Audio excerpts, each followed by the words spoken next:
Hormônios bioidênticos. Esse nome, olha, tá por toda parte, né? Às vezes vem junto com umas promessas quase milagrosas de rejuvenescimento.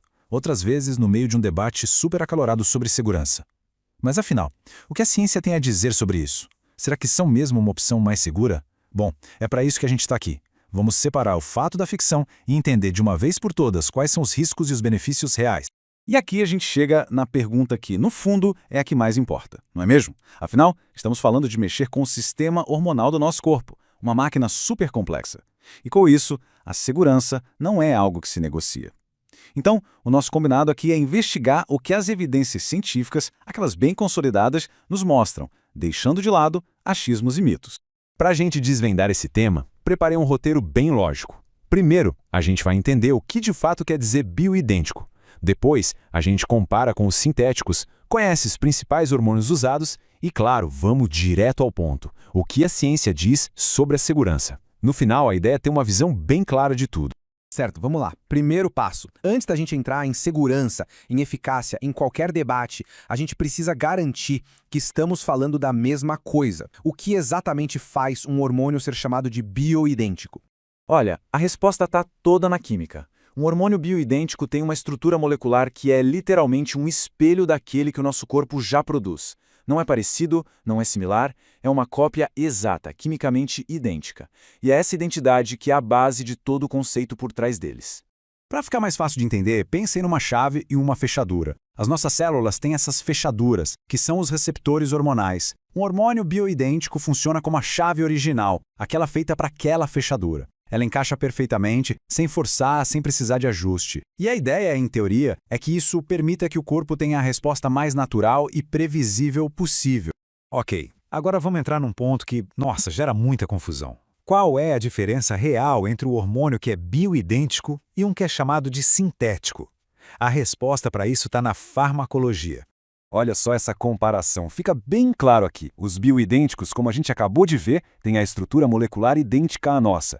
Já os sintéticos não, eles são quimicamente modificados. E essa pequena alteração pode mudar tudo. Pode mudar o jeito que eles se encaixam nos receptores das células e, muito importante, o jeito que o nosso corpo processa e elimina esses hormônios.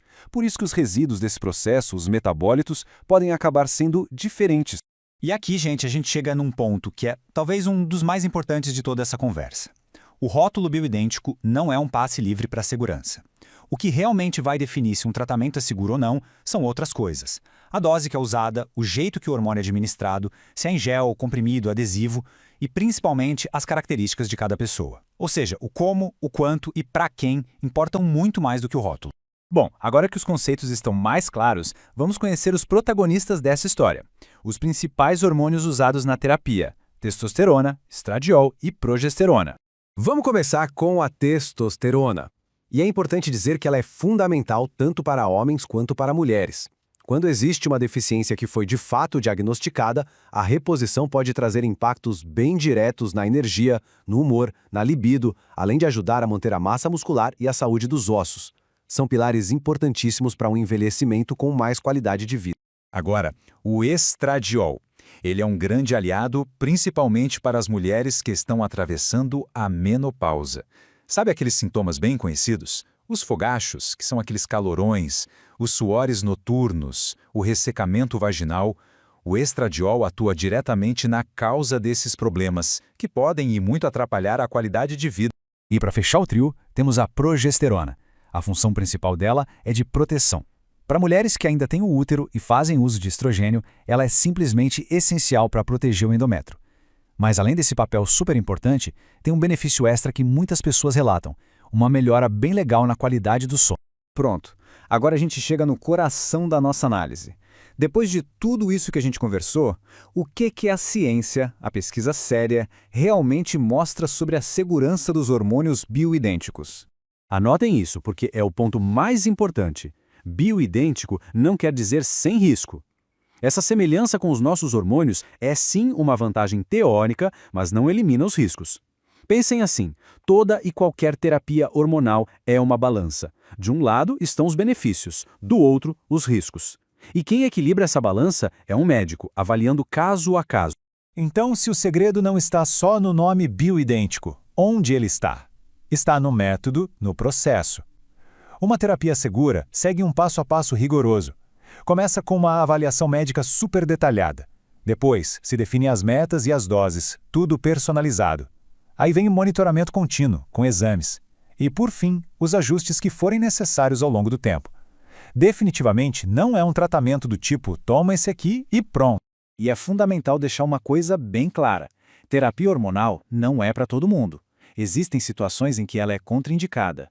Pessoas que já tiveram certos tipos de câncer, por exemplo, os sensíveis a hormônios, ou que têm histórico de trombose, que são os coágulos no sangue, ou ainda quem tem alguma doença no fígado em atividade ou um risco cardiovascular muito alto.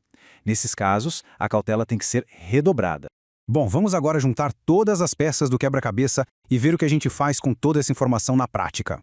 Então vamos resumir os pontos principais que a gente precisa guardar. Primeiro, o bioidêntico é sobre a estrutura química ser igualzinha à do corpo. Segundo, e muito importante, a segurança não está no rótulo, mas sim num tratamento feito sob medida para cada pessoa. Terceiro, sim, os benefícios para tratar sintomas específicos são bem documentados pela ciência. E quarto, o ponto final e inegociável, o acompanhamento médico constante é obrigatório.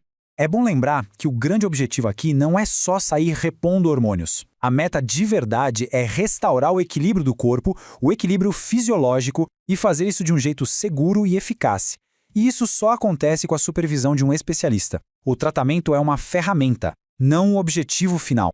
E para a gente fechar, fica aqui uma reflexão. Depois de tudo isso que a gente viu, com base na ciência, a pergunta mais importante talvez não seja qual hormônio é melhor, mas sim qual é a conversa que eu preciso ter com um profissional de saúde sobre a minha saúde hormonal.